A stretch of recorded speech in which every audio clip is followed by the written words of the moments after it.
Hello students, मैं निखिल गुप्ता स्वागत करता हूं आपका इस वीडियो में, जिसमें हम लोग वृत्तों से संबंधित क्षेत्रफल वाले चैप्टर में दो खास टॉपिक डिस्कस करने वाले हैं। एक तो है त्रिज्यखंड और एक है वृत्तखंड। दोनों टॉपिक एक्सट्रीमली इंपॉर्टेंट हैं क्योंकि आगे जितना भी बचा हुआ है चैप्टर, पूरा चैप्टर ही बचा हुआ है। पिछले लेक्चर तक तो केवल एक ही क्लास हुई थी, 12.1 प्रश्नावली हुई है, वो तो बहुत बेसिक थी। 12.2 और 12.3 पूरी तरीके से सिर्फ इन दो टॉपिक्स पे डिपेंड है, सिर्फ इन दो टॉपिक्स में। अगर आपको ये दोनों टॉपिक समझ में आ गए ढंग से, और जो मैं एग्जांपल आज बताऊंगा इनसे रिलेटेड दो एग्जांपल करेंगे, उदाहरण नंबर 2, उदाहरण नंबर 3, वो दोनों अगर आपने अच्छे से समझ लिए तो फिर पूरे चैप्टर में आपको कहीं दिक्कत नहीं आएगी, ये गारंटी है। लेकिन अगर आपको ये चीजें समझ में नहीं आई जो इस लेक्चर में हो रही है, इस वीडियो में हो रही है, तो फिर चैप्टर में बहुत दिक्कत आने वाली है। इसलिए शांति से, ध्यान से, पूरा ध्यान यहीं पर डाल करके देखना है। ठीक है, शुरू कर रहा हूं मैं। सबसे पहले जानते हैं त्रिज्यखंड क्या होता है। त्रिज्यखंड को इंग्लिश में बोलते हैं हम लोग सेक्टर, सेक्टर, ठीक है। और वृत्तखंड को इंग्लिश में बोलते हैं सेगमेंट, सेगमेंट। ठीक, होता क्या है त्रिज्यखंड? जैसे कोई भी वृत्त है, ये इस तरह का वृत्त है, ये इसका केंद्र है, ओ केंद्र मान लो इसका, जो भी है, उसमें ये जो हिस्सा है ना, अगर मैं इस वृत्त को यहां से काट दूं, मान लो ये डिस्क है, सीडी होती थी ना, सीडी पुराने जमाने में चलती थी, पुराने जमाने मतलब 1-2 साल पहले तक चलती थी। अब तो पेन ड्राइव वगैरह या डायरेक्ट ऑनलाइन सब कुछ चलता है, सीडी वगैरह नहीं चलती इतनी, लेकिन सीडी इस तरह की होती थी। तो उसमें से अगर आप इस हिस्से को काट दो तो ये जो हिस्सा है, इस हिस्से को ही त्रिज्यखंड बोलते हैं। इतने सा हिस्सा जो वृत्त का कटा हुआ मिलेगा आपको, वो त्रिज्यखंड है। तो एक त्रिज्यखंड तो ये हो सकता है। वृत्त का दूसरा कटा हुआ हिस्सा कौन सा हो सकता है? दूसरी तरफ वाला। इस तरफ वाला भी तो हिस्सा वृत्त का कटा हुआ हिस्सा ही है ना।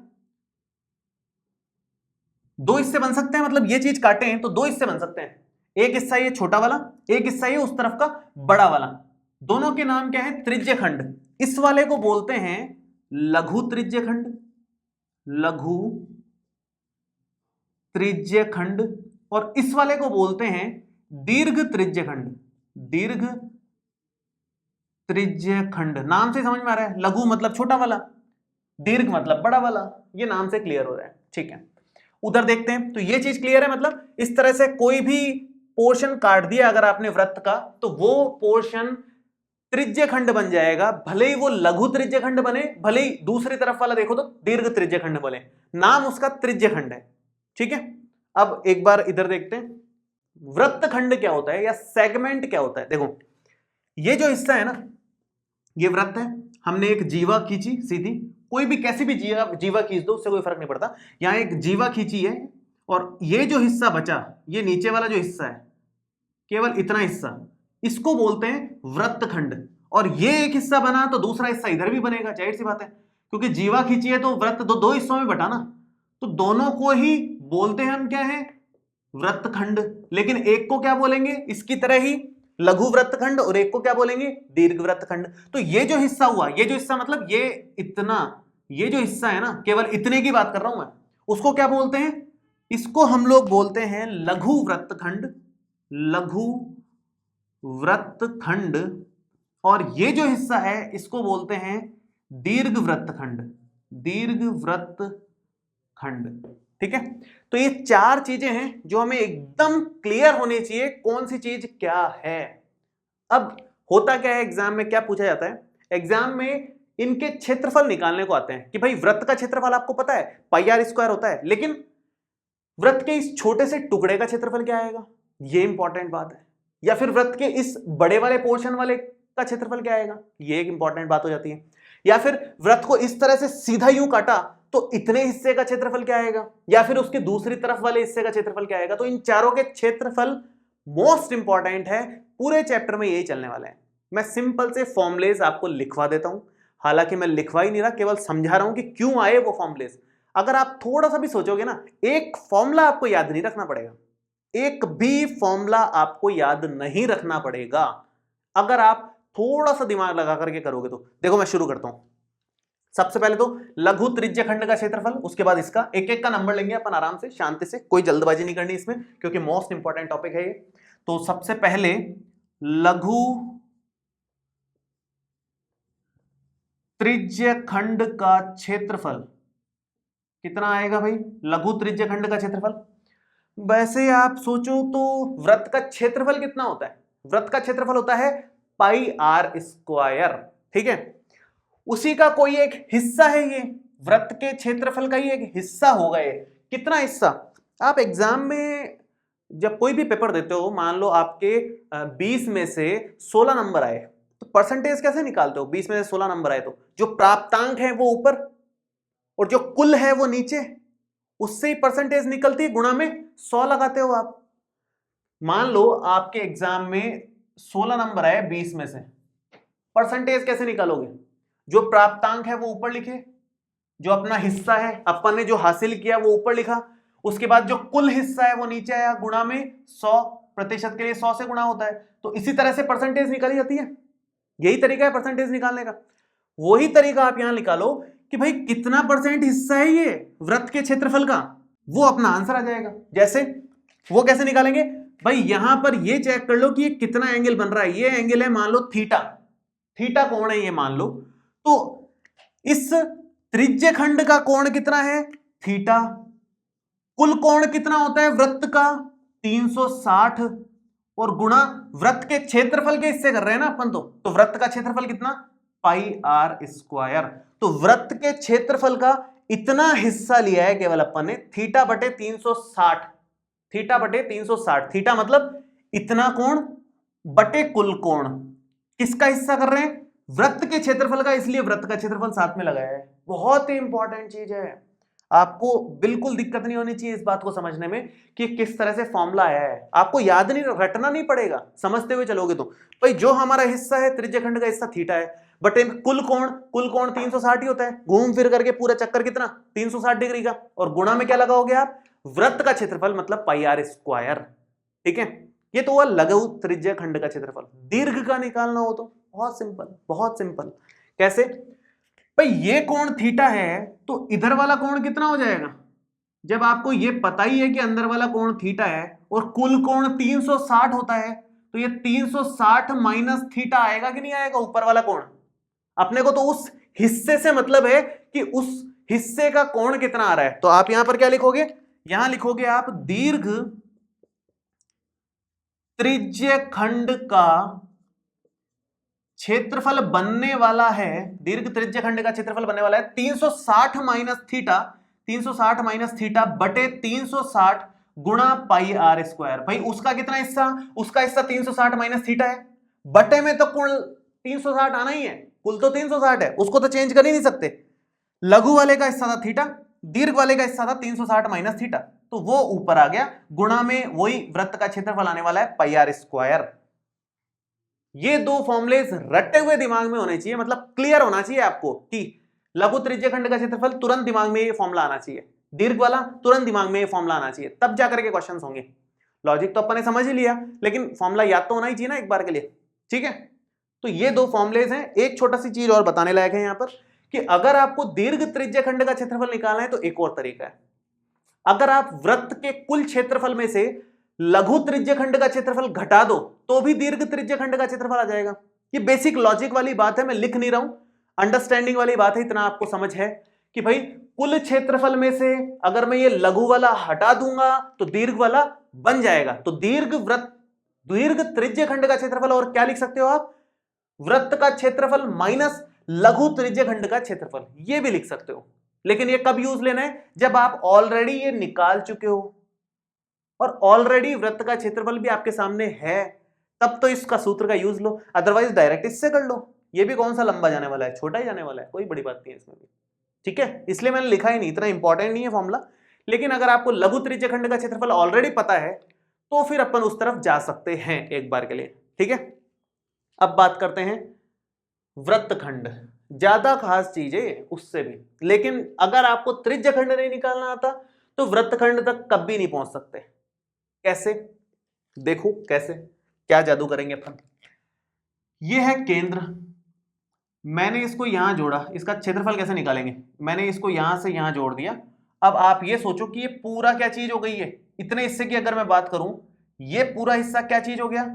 ये पूरा हिस्सा हो गया त्रिज्य खंड, वो भी लघु वाला। ऐसे ही है ना लघु त्रिज्य खंड। अगर मैं इसको छुपा दूं, ये छुपा दूं तो आप क्या बोलोगे? ये तो लघु त्रिज्य खंड बन गया ये पूरा का पूरा। तो अगर लघु त्रिज्य खंड में से, मतलब इस पूरे हिस्से में से मैं एक त्रिभुज का क्षेत्रफल हटा दूं, अगर इस पूरे हिस्से में से मैं त्रिभुज का क्षेत्रफल हटा दूं तो क्या बचेगा?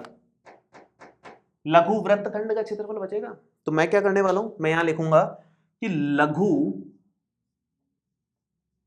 वृत्तखंड का क्षेत्रफल कितना आने वाला है? वो आएगा लघु, अब जगह कम पड़ गई क्या, त्रिज्य खंड का क्षेत्रफल माइनस त्रिभुज का क्षेत्रफल, ये आने वाला है। Simple logic. ये पूरा बनेगा लघु त्रिज्य खंड, उसमें से ये त्रिभुज अपन ने हटा दिया तो ये बच गया। तो लघु त्रिज्य खंड का क्षेत्रफल में से त्रिभुज का क्षेत्रफल माइनस करोगे तो लघु वृत्तखंड का क्षेत्रफल आ जाएगा। और अगर आपको दीर्घ वृत्तखंड का क्षेत्रफल निकालना है तो फिर आप हमेशा जो मैं तरीका बता रहा हूं उसी से जाओ, इस तरह से मत जाओ, बेटर है। क्या मतलब, अगर लघु वृत्तखंड का क्षेत्रफल निकाल लिया है तो दीर्घ वृत्तखंड का क्षेत्रफल क्या लिख सकते हो आप?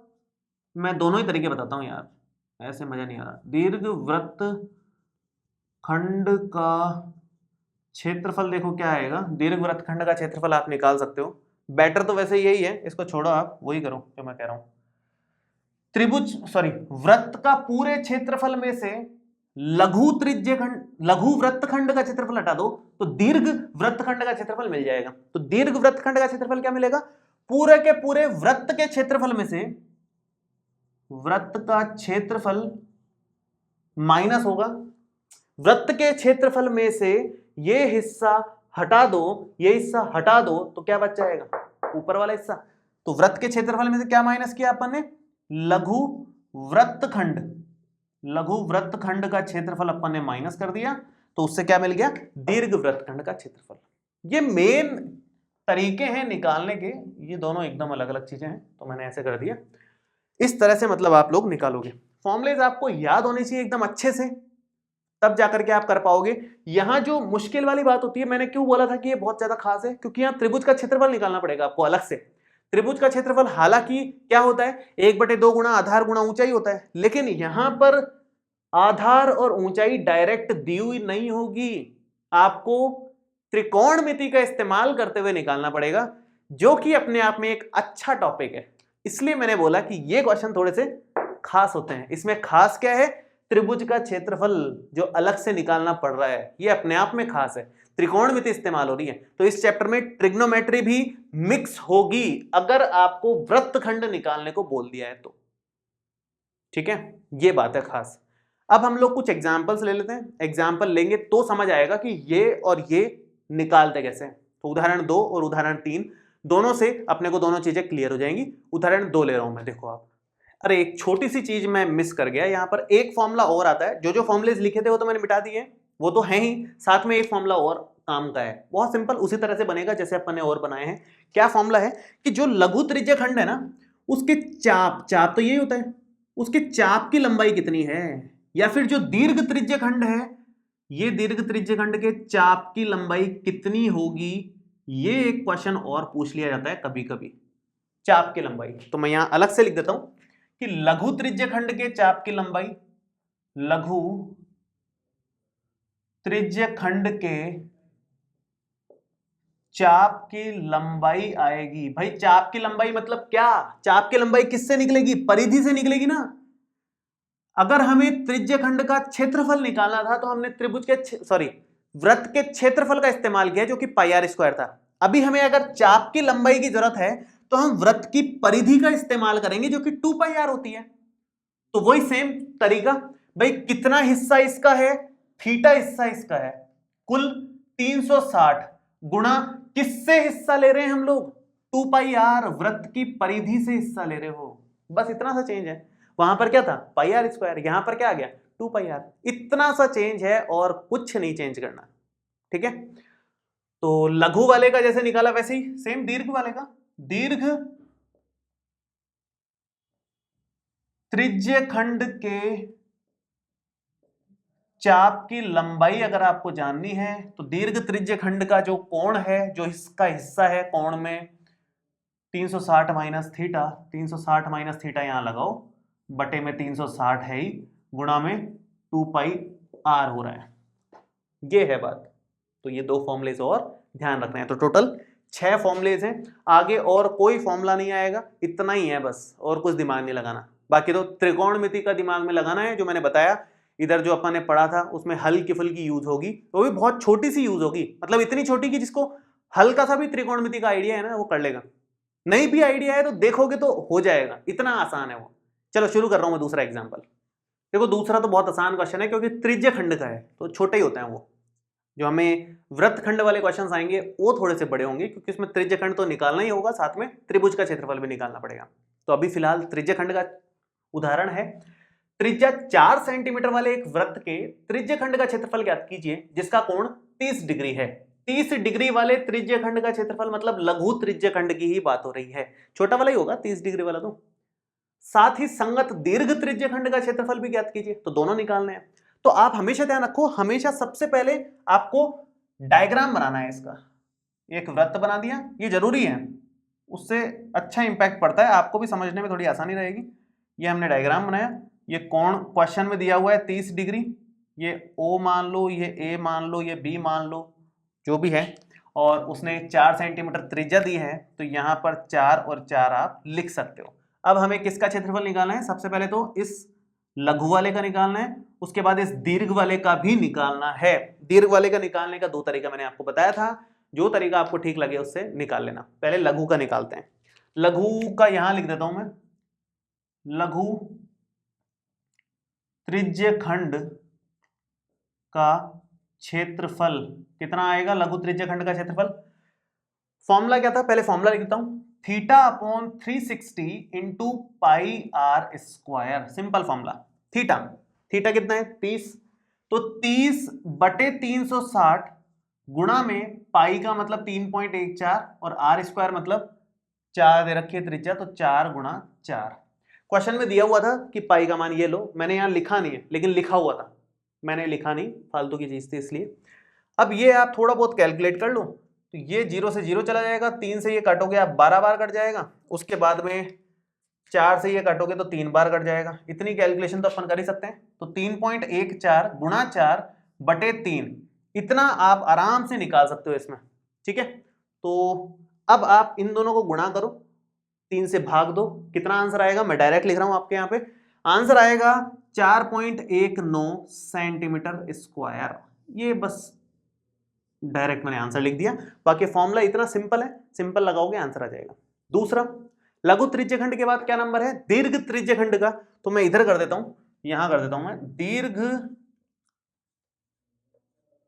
त्रिज्य खंड का जो क्षेत्रफल आएगा वो आएगा वही सेम फॉर्मूला, यहां 360 माइनस थीटा आ जाता है बस, और कुछ चेंज नहीं होगा। तो 360 माइनस थीटा बटे 360 गुणा पाई आर स्क्वायर, ये बनेगा अपना 360 माइनस थीटा, थीटा मतलब 30 बटे में 360 और गुणा में 3.14 गुणा 4 गुणा 4, कितना बनेगा? ये ऊपर वाला बन गया 330, ये हो गया 330 ऊपर, गुणा में वही 3.14 चल रहा है, गुणा में 4 है, गुणा में 4 है, और बटे में 360 है। जब आप इसको पूरा कैलकुलेट करोगे, जो भी तरीका आप इस्तेमाल लो वो लो, छोटा मोटा कट रहा है यहां से, मैं सीधा आंसर लिख रहा हूं, करने का तरीका मेन मेरे को बताना था। तो इसका आंसर आ जाएगा आपके पास में 46.05 और कुछ बनेगा, तो वो 46.1 लिख लो या 0.5 लिख लो, आपकी मर्जी है, वो इतना सेंटीमीटर स्क्वायर इसका आंसर बनेगा। ये आंसर है। अब आप इसको इस सूत्र से ना निकाल करके अगर ऐसे निकालते कि भाई वृत्त का क्षेत्रफल माइनस लघु त्रिज्य खंड का क्षेत्रफल, तो भी उतना ही आएगा, उसमें कोई चेंज नहीं मिलने वाला है आपको। तो बिल्कुल उसके लिए निश्चिंत रहो, आप जिस तरीके से आप करोगे वो बेस्ट है। मुझे पर्सनली ये वाला तरीका ठीक लगता है, इसलिए मैं आगे से करूंगा तो ज्यादातर इसी तरीके से करूंगा, इसी फॉर्मूले से करूंगा, ठीक है। ये दूसरा उदाहरण था। तीसरे पे आते हैं। देखो बहुत ही अच्छा क्वेश्चन है, अब इसको थोड़ा ध्यान से देख लेंगे अपन। आकृति में दर्शाए गए वृत्तखंड का क्षेत्रफल ज्ञात कीजिए यदि वृत्त की त्रिज्या 21 सेंटीमीटर है और कोण AOB 120 डिग्री है। पाई का मान 22/7 लेना है, उसने पहले ही बोल दिया। तो ठीक है, ये अपना त्रिज्या वृत्तखंड है, जिसका क्षेत्रफल हमें निकालना है। वो कैसे निकालेंगे हम? लघु वृत्तखंड का क्षेत्रफल निकालने का तरीका था कि लघु त्रिज्य खंड के क्षेत्रफल में से, मतलब ये पूरा ये जो लघु त्रिज्य खंड बन रहा है इसके क्षेत्रफल में से इस त्रिभुज के क्षेत्रफल को हटा दें तो अपने आप ही लघु वृत्तखंड का क्षेत्रफल आ जाएगा। तो मैं यहां लिख देता हूं एक बार कि दो चीजों की जरूरत है, एक तो लघु त्रिज्य खंड का क्षेत्रफल की जरूरत है और एक इस त्रिभुज के क्षेत्रफल की जरूरत है, उसके बाद तो निकल जाएगा। तो पहले मैं यहां पर हल यहां से लिखना शुरू करता हूं, हल लिख रहे हैं, और यहां पर मैं सबसे पहले निकालूंगा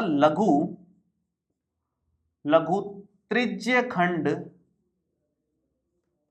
का क्षेत्रफल। सबसे पहले ये निकाल रहा हूं मैं क्योंकि इसकी जरूरत है। क्या है फॉर्मूला? थीटा बटे 360 गुणा पाई आर स्क्वायर। सिंपल सा फॉर्मूला है। थीटा का मान रखो आप 120 है, कोई दिक्कत नहीं, ये 120 आ गया, यहां 360 हो गया। पाई का मान उसने बोला है तो इसकी बात तो माननी पड़ेगी। 22/7 आर स्क्वायर, आर कितना है? 21 सेंटीमीटर, त्रिज्या 21 सेंटीमीटर, तो 21 गुणा 21। देखो साफ साफ बहुत सारी चीजें कट रही है, एक जीरो से जीरो कट जाएगा, ये 12 तिया 36, और 7 से ये 3 बार कट रहा है और 3 से ये 3 वैसे ही कट रहा है। तो क्या फाइनल आंसर बना? 22 गुणा 21, केवल इतना आ रहा है आंसर। 22 गुणा 21 आपका आंसर है। अगर गुणा करोगे तो ये बन जाएगा 462 सेंटीमीटर स्क्वायर।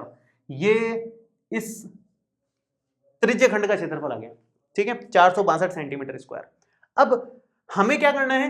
एक इस त्रिभुज का क्षेत्रफल निकालना है, OAB। इस त्रिभुज का क्षेत्रफल भी निकालना पड़ेगा।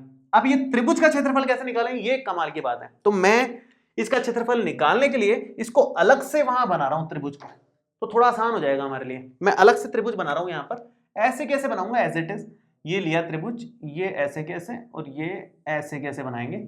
ये 120 डिग्री है, तो हम क्या करने वाले हैं इस त्रिभुज के क्षेत्रफल निकालने के लिए? OA और ये हो गया B, ठीक है ना। हाँ, यहां से सामने वाली भुजा पर लंब डालोगे आप, और क्योंकि ये डायग्राम एकदम सिमेट्रिक है, ये समद्विबाहु त्रिभुज है। क्यों?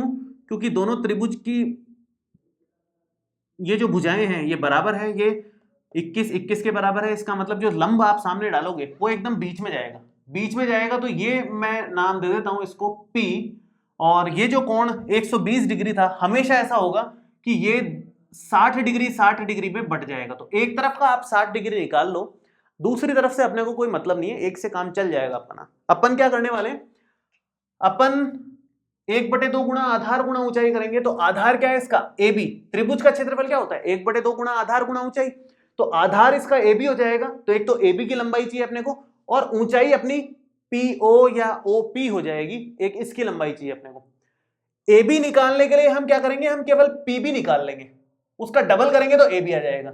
इस तरह से AB निकालेंगे हम लोग, ठीक है। तो कैसे निकालेंगे? ध्यान से देखो आप, 21 सेंटीमीटर अपने को ये दे रखा है, तो ये 21 सेंटीमीटर मैंने यहां लिख दिया है।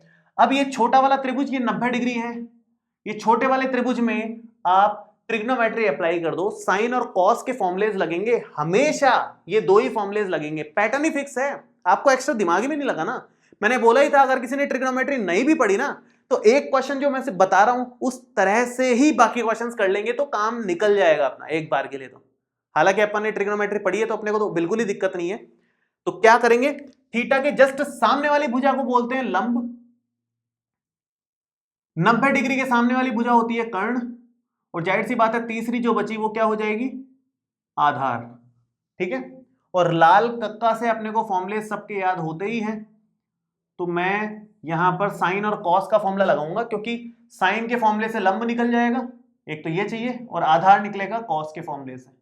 कर्ण हमें दे रखा है दोनों केसेस में, तो आराम से काम हो जाएगा। शुरू करते हैं। देखो सबसे पहले आप लिखोगे साइन थीटा का फॉर्मूला क्या होता है? साइन थीटा का फॉर्मूला होता है L/K, मतलब लंब बटे कर्ण, ये साइन थीटा का फॉर्मूला है। मान रखना जरा, साइन थीटा, थीटा कितना है? 60 डिग्री, साइन 60 डिग्री बराबर लंब कितना है?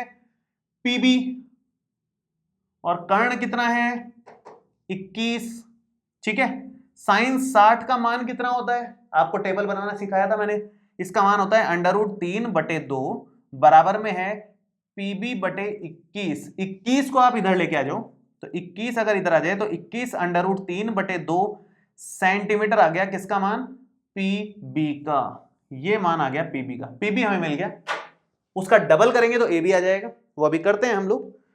मैं इधर ही लिख देता हूं, एबी हमारे पास कितना आएगा, 2 गुना होगा पीबी का, तो 2 गुना होगा 21√3/2 का, जिसका मतलब हो गया कि ये 21√3 सेंटीमीटर आने वाला है।